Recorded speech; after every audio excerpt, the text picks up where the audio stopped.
வணக்கம்.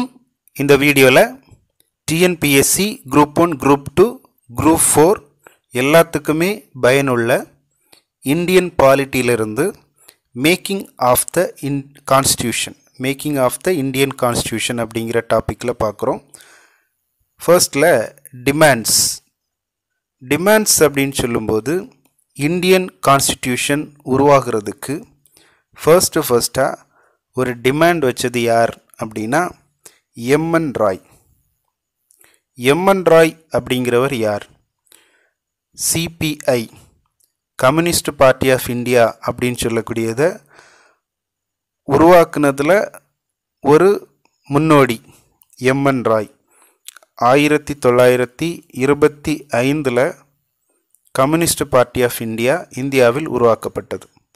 அப்போது அதில் ஒரு முன்னோடியாக இருந்தவர் தான் எம்என் ராய் அப்படின்னு சொல்லக்கூடியவர். அவர் 1934 ஒரு டிமாண்ட் வைக்கிறாரு, நமக்கு இந்தியன் கான்ஸ்டியூஷன் இந்திய அரசியலமைப்பு என்பது தேவை அப்படின்னு சொல்லிட்டு ஒரு டிமாண்ட் வைக்கிறார். அடுத்தது 1935 Indian national Congress Indian constitution வேண்டும் அப்படின்னு சொல்லி அவங்க ஒரு டிமாண்ட் வைக்கிறாங்க. அதுக்கப்புறம் 1938 ஜவஹர்லால் நேரு ரெண்டு விஷயங்கள் சொல்கிறார். ஒன்று, வித்தவுட் அவுட்சைட் இன்டர்ஃபியரன்ஸ், வெளிநபர்களுடைய தலையீடு இல்லாமல். பேசிஸ் ஆஃப் அடல்ட் ஃப்ரான்ச்சைஸ், வயது வந்தோர் வாக்குரிமை அடிப்படையில் ஒரு அரசியலமைப்பு நிர்ணய சபையின் மூலம் இந்திய அரசியலமைப்பு உருவாக்கப்பட வேண்டும்.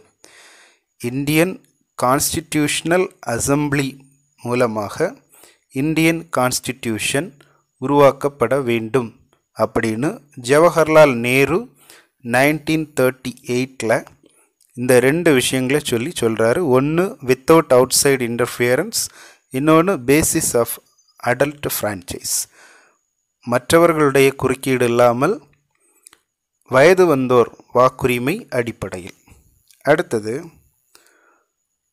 இந்த டிமாண்ட்ஸ் எல்லாமே ஃபர்ஸ்டில் பிரிட்டிஷ் ஏற்றுக்கலை.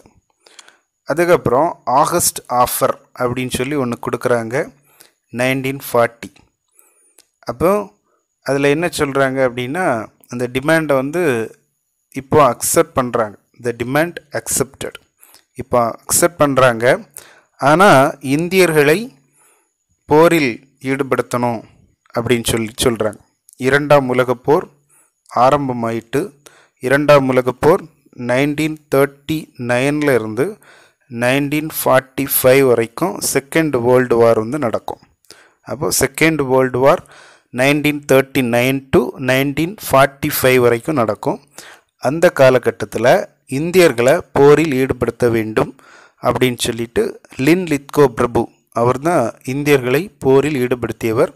அவர் சொல்கிறார் ஆகஸ்ட் ஆஃபர் அப்படின்னு சொல்லக்கூடியது, அதாவது அதுக்கப்புறமா டொமினியன் அந்தஸ்து உங்களுக்கு வழங்கப்படும் அப்படின்னு சொல்லி பிரிட்டிஷ் தரப்பிலிருந்து சொல்லப்படுகிறது. ஆனால் அது சரியாக கொடுக்கப்படவில்லை. அடுத்தது 1942 கிரிப்ஸ் மிஷன் அப்படின்னு சொல்லக்கூடியது உருவாக்கப்படுகிறது. அவங்க என்ன சொல்கிறாங்கன்னா, இண்டிபெண்டன்ட் கான்ஸ்டிடியூஷன், உங்களுக்கான அரசியலமைப்பை சுதந்திரமாக நீங்களே உருவாக்கி கொள்ளுங்கள். இண்டிபெண்டன்ட் கான்ஸ்டிடியூஷன் கிரிப்ஸ் தூதுக்குழு சொல்லுது 1942. அப்போது அதை காந்தி அதை அக்செப்ட் பண்ணலை. அவங்க சொன்னதெல்லாம் அவர் ஏற்றுக்கொள்ளவில்லை.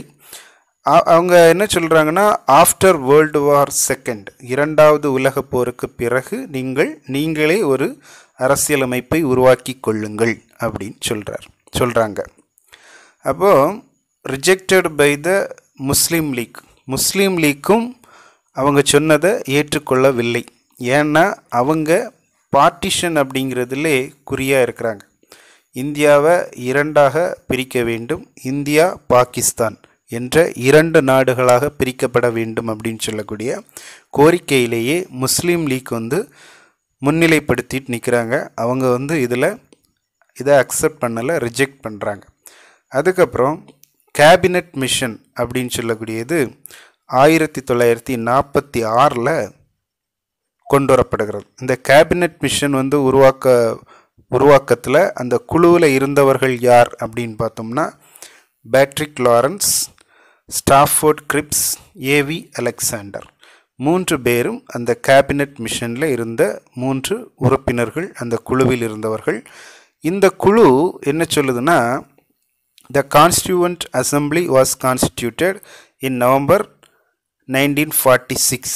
அப்போ சுதந்திரத்துக்கு முன்னாடியே ஒரு அரசியலமைப்பை உருவாக்கி கொள்வதற்காக இந்த குழு பரிந்துரை செய்யுது. Under the schema formulated by the Cabinet Mission Plan. அப்போது இந்த Constituent Assembly அரசியலமைப்பு நிர்ணய சபை உருவாவதற்கு காரணமான அமைப்பு அல்லது திட்டம் அப்படின்னு சொன்னால் கேபினட் மிஷன் பிளான், தமிழில் கேபினட் மிஷன் திட்டம் அப்படின்னு, கேபினட் குழு திட்டம் அப்படின்னு சொல்கிறாங்க. கவனமாக பார்த்துக்க வேண்டியது தான். அப்போது அந்த காலகட்டத்தில் இந்தியா அப்படின்னு சொல்லக்கூடியது எப்படி இருக்குது அப்படின்னு பார்த்தீங்கன்னா, இந்தியாவில் 11 ஸ்டேட்ஸ் இருக்குது, 11 ப்ராவின்சஸ், ஸ்டேட்ஸுன்னு சொல்லுவோம் அல்லது ப்ராவின்சஸ், மாகாணங்கள் இருக்குது. ஆனால் இப்போ வந்து நமக்கு 28 ஸ்டேட்ஸ் இருக்குது, 28 ஸ்டேட்ஸ் இருக்குது. அந்த காலகட்டத்தில் 11 ஸ்டேட்ஸ், 11 ப்ராவின்சஸ் இருந்துச்சு. அப்புறம் 565 பிரின்ஸ்லி ஸ்டேட்ஸ், அதாவது அந்த சின்ன சின்ன அரசர்கள் அவங்க இருந்தது பிரின்ஸ்லி ஸ்டேட்ஸ் அப்படின்னு சொல்லுவாங்க. அவங்க 560 சுதேச அரசர்கள்னு கூட சொல்கிறாங்க. 565 பேர் இருந்தாங்க. அடுத்தது 4 சீஃப் கமிஷனர்ஸ் ப்ராவின்சஸ் அப்படிங்கிறது ஒரு 4 இருந்துச்சு. அந்த 4 சீஃப் கமிஷனர்ஸ் ப்ராவின்சஸ் அப்படின்னு சொல்லக்கூடியது எதெல்லாம் அப்படின்னு பார்த்தீங்கன்னா, 1 டெல்லி, அப்புறம் ஆஜ்மீர், கூர்க், பலுச்சிஸ்தான். இந்த 4ம் சீஃப் கமிஷனர்ஸ் ப்ராவின்சஸ் அப்படின்னு சொல்கிறாங்க. அப்போது மொத்தமாக total member of the constituent assembly, அரசியலமைப்பு நிர்ணய சபையின் மொத்த உறுப்பினர்கள் அப்படின்னு ஒரு கொஸ்டின் கேட்டாங்கன்னா 389 பேர். ஆக்சுவலி இந்த 389 அப்படின்னு சொல்லக்கூடியது பின்னாடி மாறும், அது எப்படின்னு பார்ப்போம். இந்த 389 பேரை இந்தியன் கான்ஸ்டிடியூவன்ட் அசம்பிளியாக சூஸ் பண்ணுறாங்க. இந்திய அரசியலமைப்பு நிர்ணய சபையில் இருந்த உறுப்பினர்கள் 389 பேர். அவங்க எந்த அடிப்படையில் தேர்வு செய்யப்பட்டாங்க? இப்போ இந்த கான்ஸ்டிடியூவன்ட் அசம்பிளி தான் இந்தியன் கான்ஸ்டிடியூஷனை உருவாக்க போகுது. சரியா? இந்திய அரசியலமைப்பை உருவாக்க போவதே இந்த அரசியலமைப்பு நிர்ணய சபை தான். 389 பேர் கொண்ட குழு. ப்ரொப்போர்ஷனல் ரெப்ரசன்டேஷன், விகிதாச்சார அடிப்படையில், அதாவது 10 லட்சத்துக்கு ஒருத்தர் வந்து எலெக்ட் பண்ணப்படுறாங்க. அப்போது 389 பேர் எடுக்கப்பட்டிருக்காங்கன்னா 10 லட்சத்துக்கு ஒருத்தர் வச்சு எடுக்கிறாங்க. Proportional representation. அடுத்தது கம்யூனிட்டி பேசிஸ்லையும் எடுக்கிறாங்க. கம்யூனிட்டி பேசிஸ் அப்படின்னு சொல்லும்போது முஸ்லீம்ஸ் இருக்காங்க, சீக் இருக்கிறாங்க, அப்புறம் ஜெனரல்னு சொல்லும்போது ஹிந்துஸ், ஜெயினிசத்தில் உள்ளவங்க, புத்திசம், இப்படியெல்லாம் இருக்கிறாங்க. அப்போ கம்யூனிட்டி பேசிஸ்லையும் எடுக்கிறாங்க. அடுத்தது பார்ட்லி நாமினேட்டட், பாதி நியமன உறுப்பினர்கள். இந்த பிரின்ஸ்லி ஸ்டேட்ஸ் ஒரு 93 இருக்கிறாங்கன்னு சொன்னோம் இல்லையா? இந்த 93 உறுப்பினர்கள் நாமினேட் செய்யப்பட்டவங்க. ஆக்சுவலி பிரின்ஸ்லி ஸ்டேட்ஸ் அப்படின்னு சொல்லும்போது 565 இருந்துச்சு. அதில் 93 பேர் நாமினேட் செய்யப்படுறாங்க. சரியா? 93 பேர் நாமினேட் செய்யப்படுறாங்க. அடுத்தது பார்ட்லி எலெக்டட், கொஞ்சம் பேர் எலெக்ட் பண்ணப்படுறாங்க 298, அதாவது 11 ப்ராவின்சஸ். அடுத்தது இன்டைரக்ட் எலெக்ஷன். இன்டைரக்ட் எலெக்ஷன் அப்படின்னு சொல்லக்கூடியது எம்எல்ஏஸுடைய ஓட்டு. இது வயது வந்தோர் வாக்குரிமையில் நடைபெறவில்லை. ஆனால் ஜவஹர்லால் நேரு என்ன சொன்னார்னா, அடல்ட் ஃப்ரான்ச்சைஸ், வயது வந்தோர் வாக்குரிமையில் தான் நடக்கணும் அப்படின்னு சொன்னார். ஆனால் அது இங்கே செயல்படவில்லை. அப்போ இந்த 11 ப்ராவின்சஸ்லேயும் எம்எல்ஏஸ் தான் சூஸ் பண்ணுறாங்க முக்கியமான ஆட்களாக. சரியா? Indirect election. Single transferable vote அப்படின்னா ஒற்றை மாற்று வாக்கு அப்படின்னு தமிழில் சொல்லுவாங்க. Single transferable vote. இப்போ ஒருத்தரை சூஸ் பண்ணுறாங்க அப்படின்னு சொன்னால் ஒரு சீட்டில் அவருக்கு ஃபஸ்ட்டு ப்ரிஃபரன்ஸ் கொடுத்து எழுதுவாங்க, நம்பர் 1 அப்படின்னு. ரெண்டாவது ப்ரிஃபரன்ஸ் அடுத்தவருக்கு, மூணாவது ப்ரிஃபரன்ஸ் அடுத்தவருக்கு. அப்போ ஃபஸ்ட்டு ப்ரிஃபரன்ஸ் யாருக்கு நிறைய பேர் கொடுத்துருக்குறாங்களோ அவங்கள சூஸ் பண்ணி எடுப்பாங்க. அப்போது இது சிங்கிள் டிரான்ஸ்ஃபரபிள் ஓட் அப்படின்னு சொல்லுவோம். இப்போது 292 பேர் 11 ப்ராவின்சஸில் இருந்து, அதாவது 11 ஸ்டேட்ஸில் இருந்து எடுக்கப்பட்டிருக்காங்க. 93 பேர் பிரின்ஸ்லி ப்ராவின்சஸ் அப்படின்னா பிரின்ஸ்லி ஸ்டேட்ஸில் இருந்து இவங்க நியமிக்கப்பட்டவங்க, நாமினேட்டட்.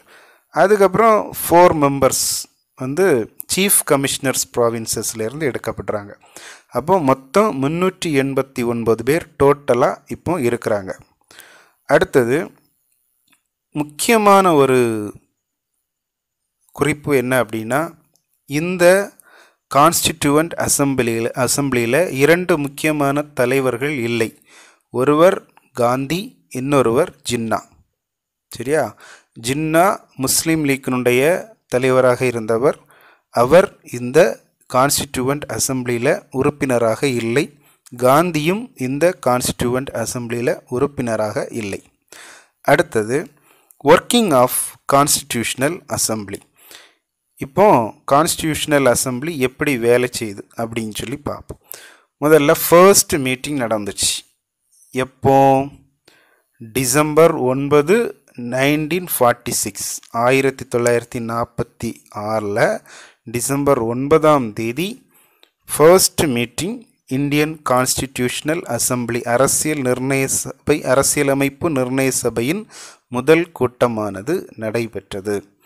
இந்த கூட்டத்தில் டாக்டர் சச்சிதானந்த சிங்கா அப்படின்னு சொல்லக்கூடியவரை டெம்பரரி பிரசிடெண்ட்டாக எடுக்கிறாங்க.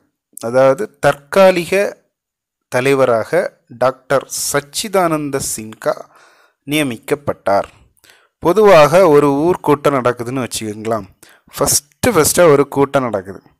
அப்போ அந்த கூட்டத்தில் ரெண்டாவது அந்த கூட்டங்கள் நடந்து ஏதோ ஒரு விஷயத்தை அவங்க ஒரு அறிக்கையை தயார் பண்ண போகிறாங்கன்னு வச்சுக்கிடுவோமே, அல்லது ஏதோ ஒரு குழுவை ரெடி பண்ண போகிறாங்க அப்படின்னா ஃபஸ்ட்டு மீட்டிங்கில் அந்த கூட்டத்தை நடத்துறதுக்காக ஒரு வயதானவரை நம்ம என்ன பண்ணுவோம், ஒரு லீடராக நியமிப்போம். அதுபோல் டாக்டர் சச்சிதானந்த சிங்காவை ஒரு ஓல்டஸ்ட் மெம்பர், அவரை ஒருத்தர் ப்ரப்போஸ் பண்ணுறாரு தற்காலிக தலைவராக. அவருக்கு பேர் ஜேபி கிருபாலினி. இவரை டாக்டர் சச்சிதானந்த சிங்காவை ப்ரப்போஸ் பண்ணுறார். ஜேபி கிருபாலினி டாக்டர் சச்சிதானந்த சிங்காவை டெம்பரரி பிரசிடெண்ட்டாக ப்ரப்போஸ் பண்ணுறாரு. அப்போ இப்படி ஒரு ஓல்டஸ்ட் மெம்பரை ஒரு கூட்டத்தில் தலைவராக ஃபஸ்ட்டாக தற்காலிக தலைவராக நியமிக்கக்கூடிய ஒரு ப்ராக்டிஸ் எந்த நாட்டிலிருந்து பெறப்பட்டது, எந்த நாடு இதுபோல் ப்ராக்டிஸ் செயல்படுத்தும் அப்படின்னு பார்த்தீங்கன்னா ஃப்ரெஞ்சு ப்ராக்டிஸ். இது ஃப்ரெஞ்சு ப்ராக்டிஸ், ஃப்ரெஞ்சு நடைமுறை. இப்படி ஒரு ஓல்டஸ்ட் மெம்பரை சூஸ் பண்ணுறது. அடுத்தது இந்த மீட்டிங் டெல்லியில் கான்ஸ்டிடியூஷனல் ஹாலில், அரசியலமைப்பு அரங்கில் 11 மணிக்கு தொடங்கியது. காலையில் 11 மணிக்கு தொடங்கினாங்க. அப்புறம் வேறு இதில் நம்ம ஸ்கூல் புக்கில் இருந்து பார்க்குறது என்ன அப்படின்னா 15 உமன் மெம்பர்ஸ் இதில் இருந்தாங்க. இந்தியன் கான்ஸ்டிடியூஷனல் அசம்பிளி கான்ஸ்டியூவன்ட் அசம்பிளியில் 15 உமன் மெம்பர்ஸ் 15 பெண் உறுப்பினர்கள் இருந்தாங்க. இதில் முக்கியமானவர்களை பற்றி மட்டும் நம்ம பார்ப்போம். ஜவஹர்லால் நேரு அவருடைய சிஸ்டர் ஒருத்தர் இருக்கிறாங்க. அவங்களுக்கு பேர் என்னென்னா விஜயலட்சுமி பண்டிட். அவங்க அந்த 15 பெண் உறுப்பினர்களில் ஒருத்தர். சரோஜினி நாயுடு கேள்விப்பட்டிருப்பீங்க. த நைட்டிங்கேல் ஆஃப் இந்தியா அப்படின்னு சொல்லுவோம். த நைட்டிங்கேல் ஆஃப் இந்தியா அப்படின்னா யார்? சரோஜினி நாயுடு. அவரும் இந்த பெண்களில் 15 உமன் மெம்பர்ஸில் ஒருத்தர். அடுத்து துர்காபாய் தேஷ்முக். இவங்களும் பிரபலமாக அறியப்படக்கூடியவங்க. இதில் இல்லைன்னா சுதந்திர போராட்டத்தில், அதாவது 12 வயசுலேயே நான் கோஆப்ரேஷன் மூமெண்ட் ஒத்துழையாமை இயக்கத்தில் கலந்து கொண்டவர்கள். 1930 சால்ட் சத்தியாகிரகா, உப்பு சத்தியாகிரகா, அதில் சென்னையில் மெட்ராஸ் மூமெண்ட் நடக்கும்போது அங்கே ஆந்திர கேசரி அப்படின்னு சொல்லி அழைக்கக்கூடிய டி பிரகாசம் அவருடைய தலைமையில் தான் சால்ட் சத்தியாகிரகா நடக்கும். மெட்ராஸில் ஆந்திர கேசரி என்று அழைக்கப்படக்கூடிய டி பிரகாசம் என்பவருடைய தலைமையில் சால்ட் சத்தியாகிரகா நடக்கும். அவரோடு சேர்ந்து இவரும் சால்ட் சத்தியாகிரகா என்று அழைக்கப்படக்கூடிய உப்பு சத்தியாகிரகாவில் கலந்து கொண்டார் 1930. அப்போ அடுத்தது ராஜ்குமாரி அம்ரிட் கவுர். இவங்க யார் அப்படின்னு பார்த்தா இந்தியாஸ் ஃபர்ஸ்ட் ஹெல்த் மினிஸ்டர், இந்திய அளவில் முதல் சுகாதார அமைச்சர். ஒரு அமைச்சர் அப்படின்னு சொன்னாலே ராஜ்குமாரி அம்ரிட் கவுர் அப்படின்னு சொல்லுவாங்க. இது முக்கியமான ஒரு கொஸ்டின் கேட்கலாம். இந்தியாவினுடைய முதல் சுகாதார அமைச்சர். அதுக்கப்புறம் நம்ம தமிழகத்தில் பார்த்தீங்கன்னா டி பிரகாசம் அவருடைய அமைச்சரவை 1946 அவர் முதலமைச்சராக இருக்கிறார். 1946 டி பிரகாசம், ஆந்திர கேசரி என்று அழைக்கப்படக்கூடிய டி பிரகாசம், அவருடைய அமைச்சரவையில் ருக்மணி லட்சுமிபதி என்பவர் சுகாதார அமைச்சராக இருப்பாங்க. அது 1946. அதுக்கு முன்னாடியே இந்தியாஸ் ஃபர்ஸ்ட் ஹெல்த் மினிஸ்டர் அப்படின்னு சொல்லிட்டு ராஜ்குமாரி அம்ரித் கவுர் அவங்கள சொல்கிறாங்க. அடுத்தது AIIMS, founder of the all India institute of medical sciences. இந்த எய்ம்ஸ் அப்படின்னு சொல்லக்கூடியதை அதற்கு ஃபவுண்டர் இவங்கள தான் சொல்கிறாங்க, ராஜ்குமாரி அம்ரித் கவுர். அடுத்தது செகண்ட் மீட்டிங் எப்போ நடந்துச்சு அப்படின்னா டிசம்பர் 11, 1946 இந்தியன் கான்ஸ்டிடியூவன்ட் அசம்பிளியினுடைய 2வது மீட்டிங், செகண்ட் மீட்டிங் நடக்குது. அப்போ டாக்டர் ராஜேந்திர பிரசாத் அவரை பெர்மனன்ட் பிரசிடெண்ட்டாக எலெக்ட் பண்ணுறாங்க. He was elected as president. அடுத்தது அவருக்கு 2 வைஸ் பிரசிடெண்ட் இருக்கிறாங்க. யாரெல்லாம் அப்படின்னு பார்த்தோம்னா வைஸ் பிரசிடெண்ட்ஸ் ஹெச்.சி. முகர்ஜி, வி.டி. கிருஷ்ணமாச்சாரி. இப்படி 2 பேர் வைஸ் பிரசிடெண்ட்டாக இருக்கிறாங்க. அடுத்தது டிசம்பர் 13, 1946 ஒரு முக்கியமான நிகழ்வு நடக்குது. இப்போ வரிசையாக பார்த்துக்கிட்டே இருக்கிறோம். ஃபஸ்ட்டு மீட்டிங் டிசம்பர் 9 நடந்துச்சு இல்லையா, 1946. Second meeting December 11, 1946. அதுக்கப்புறம் டிசம்பர் 13, 1946 அப்ஜெக்டிவ் ரெசல்யூஷன் அப்படின்னு சொல்லக்கூடியதை ஒருத்தர் ப்ரப்போஸ் பண்ணுறார். இப்போ கான்ஸ்டியூஷன், இந்தியன் கான்ஸ்டிடியூஷன் உருவாக்கணும், இந்திய அரசியலமைப்பை உருவாக்கணும் அப்படின்னா ஒரு குறிக்கோள் வேணும் தானே. அப்போ அப்ஜெக்டிவ் ரெசல்யூஷன் அப்படின்னு சொல்லக்கூடியது என்னென்னா குறிக்கோள் தீர்மானம். அப்போ எதை நோக்கிய பயணம் நம்முடைய பயணம். ஒரு புக்கை எடுத்துட்டோம் அப்படின்னு சொன்னால் அதில் இண்டெக்ஸ் அப்படின்னு சொல்லி ஒரு பேஜ் இருக்கும், ஃபஸ்ட்டு பேஜ். அப்போ அதுக்குள்ளே அந்த புக்கில் என்ன இருக்குது அப்படின்னு சொல்லக்கூடியதை ஒரு சுருக்கமாக, ரத்தின சுருக்கமாக சொல்லியிருப்பாங்க. அப்போ அதுபோல் இந்தியன் கான்ஸ்டிடியூஷனில் ப்ரியாம்பிள் அப்படின்னு சொல்லிட்டு ஒரு விஷயம் இருக்குது. ப்ரியாம்பிள் அப்படின்னா முகப்புரை. அப்போ இந்திய அரசியலமைப்பில் நாங்கள் என்ன சொல்ல வருகிறோம், எதை குறிக்கோளாக கொண்டிருக்கிறோம் அப்படின்னு சொல்லக்கூடிய முகப்புரை, இண்டெக்ஸ், ஃபேஸ், அதாவது face of the Indian constitution அப்படின்னு சொல்லுவாங்க. இந்திய அரசியலமைப்பின் முகப்புரை. அப்போ அதை அதில் என்ன இருக்கணும் அப்படிங்கிறது தான் அப்ஜெக்டிவ் ரெசல்யூஷன். அப்போ எதை நோக்கிய பயணம் அப்படின்னு சொல்லக்கூடிய ஒரு நோக்கத்தை கொண்டு வராரு யார்? ஜவஹர்லால் நேரு. அப்ஜெக்டிவ் ரெசல்யூஷன் இது எந்த நாட்டை ஃபாலோ பண்ணி கொண்டு வரப்பட்டது அப்படின்னா யுஎஸ்ஏ. அப்போ ப்ரியாம்பிள் அப்படின்னு சொல்லக்கூடியது எந்த நாட்டை ஃபாலோ பண்ணி கொண்டு வரப்பட்டது அப்படின்னு கேட்பாங்க. எந்த நாட்டிலிருந்து டிரைவ் பண்ணப்பட்டது அப்படின்னா யுஎஸ்ஏலேருந்து பெறப்பட்டது. Proposed by Jawaharlal Nehru. எந்த டேட்டில்? டிசம்பர் 13, 1946. அதுக்கப்புறம் ப்ரப்போஸ் பண்ணதுக்கப்புறம் கான்ஸ்டிடியூவன்ட் அசம்பிளி அடாப்ட் பண்ணது. சரி, அப்போ அவர் சொல்கிறது போல் நம்ம ஒரு ப்ரியாம்பிளை உருவாக்கணும் அப்படின்னு சொல்லிட்டு அடாப்ட் பண்ணது அப்ஜெக்டிவ் ரெசல்யூஷன். அவர் கொண்டு வந்த அப்ஜெக்டிவ் ரெசல்யூஷனை ஏற்றுக்கொண்டது எப்போ அப்படின்னா 1947 ஜான்வரி 26, 1947 ஜனவரி 22ஆம் தேதி அதை கான்ஸ்டிடியூவன்ட் அசம்பிளி ஜவஹர்லால் நேரு கொண்டு வந்த அப்ஜெக்டிவ் ரெசல்யூஷனை ஏற்றுக்கிட்டாங்க. அடுத்தது Mountbatten plan, Mountbatten திட்டம். இதை என்ன சொல்லுவாங்கன்னா ஜூன் 3 பிளான் அப்படின்னு சொல்லுவாங்க. அது என்னடா ஜூன் 3 பிளான் அப்படின்னு பார்த்தீங்கன்னா, இந்தியா பாகிஸ்தான் ரெண்டாக பிரிக்கிறாங்க. இந்தியா பாகிஸ்தானுடைய அந்த பார்ட்டிஷன் பற்றிய அந்த திட்டம் தான் ஜூன் 3 பிளான் அப்படின்னு சொல்லக்கூடியது.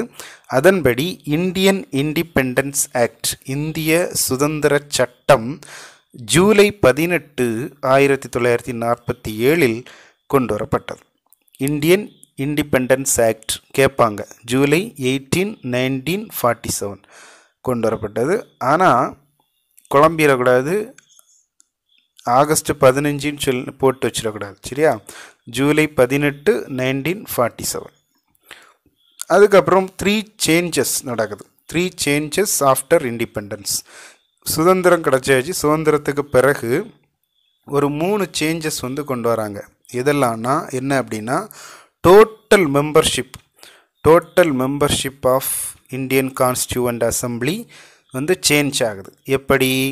389 டோட்டலாக இருந்துச்சு இல்லையா முதல்ல. இப்போ 90 பேர் பாகிஸ்தானுக்கு போயிட்டாங்க. இப்போ 299 பேர் தான் இருக்கிறாங்க. 299 ஆயிட்டு. 389 இருந்தது, இப்போ 299 ஆயிற்று. அப்போ 299 229 பேர் இந்தியன் ஸ்டேட்ஸ், இந்தியன் ப்ராவின்சஸில் உள்ளவங்க. அப்புறம் பிரின்ஸ்லி ஸ்டேட்ஸ் அப்படின்னு சொல்லக்கூடியவங்க ஒரு 70 பேர் பிரின்ஸ்லி ஸ்டேட்ஸில் உள்ளவங்க. அடுத்தது கான்ஸ்டிடியூவன்ட் அசம்பிளி பிகேம் சோவரின் பாடி. இப்போ சோவரின் பாடி அப்படின்னு சொல்லக்கூடியது என்னென்னா, ஒரு அதிகாரம் கொண்ட இறையாண்மை கொண்ட அமைப்பாக மாறியது. தமிழில் அதான், இறையாண்மை கொண்ட அமைப்பாக கான்ஸ்டிடியூவன்ட் அசம்பிளி மாறியது. It also became legislative assembly. ஒரு சட்டம் இயற்றுகின்ற ஒரு ஒரு அமைப்பாகவும் இந்தியன் கான்ஸ்டிடியூவன்ட் அசம்பிளி மாறியது. அடுத்தது ஆஃப்டர் இண்டிபெண்டன்ஸ் எப்படி? மேக்கிங் கான்ஸ்டிடியூஷன், அரசியலமைப்பை உருவாக்குறதுக்கு ஒரு குழு, ஒரு தனி ஒரு பிரிவாட்டு நடக்குது. அப்புறம் ஆர்டினரி லாஸ், அதாவது பொதுவான சாதாரண சட்டங்கள் இயற்றுவது, அது ஒருத்தருடைய தலைமையில் நடக்குது. இப்போது இந்தியன் கான்ஸ்டியூஷனை உருவாக்கக்கூடிய மேக்கிங் ஆஃப் கான்ஸ்டியூஷன் அப்படின்னா, கான்ஸ்டியூஷனை உருவாக்கும்போது அங்கே பிரசிடெண்ட்டாக டாக்டர் ராஜேந்திர பிரசாத் இருப்பாங்க சேரில். அதே நேரத்தில் ஆர்டினரி லாஸை உருவாக்குறாங்க, சாதாரண சட்டங்களை போடுறாங்க. குறிப்பாக 1948 ஃபேக்ட்ரிஸ் ஆக்ட் அப்படின்னு சொல்லி கொண்டு வந்தாங்க. அப்போ இதெல்லாம் நம்ம குடியரசு தினத்துக்கு முன்னாடி 1948 கொண்டு வந்துட்டாங்க. சரியா? அப்போ அந்த டைமில் சட்டம் இயற்றுவது, ஆர்டினரி லாஸ் சாதாரண சட்டங்களை இயற்றுவது, ஒரு பார்லிமெண்ட்டாக செயல்படுவது. அங்கே ஒரு அட்மின் சொல்லக்கூடிய ஒருத்தர் இருக்கார், அவருக்கு பேர் ஜிவி மாவலங்கார். இங்கே மேக்கிங் ஆஃப் கான்ஸ்டியூஷன், அங்கே பிரசிடெண்ட்டாக இருக்கிறவர் டாக்டர் ராஜேந்திர பிரசாத். இது ஒரு சேஞ்ச். சரியா? ஆஃப்டர் இண்டிபெண்டன்ஸ் 3வது சேஞ்ச். ஒரு சட்டத்தை ஏற்றக்கூடிய அமைப்பாகவும் இப்போ கான்ஸ்டியூண்ட் அசம்பிளி உருவாயிற்று. படிப்படியாக அவங்க வந்து கான்ஸ்டியூண்ட் அசம்பிளி வந்து தன்னுடைய முயற்சிகளை எடுத்துகிட்ருக்கிறத பார்க்குறோம்.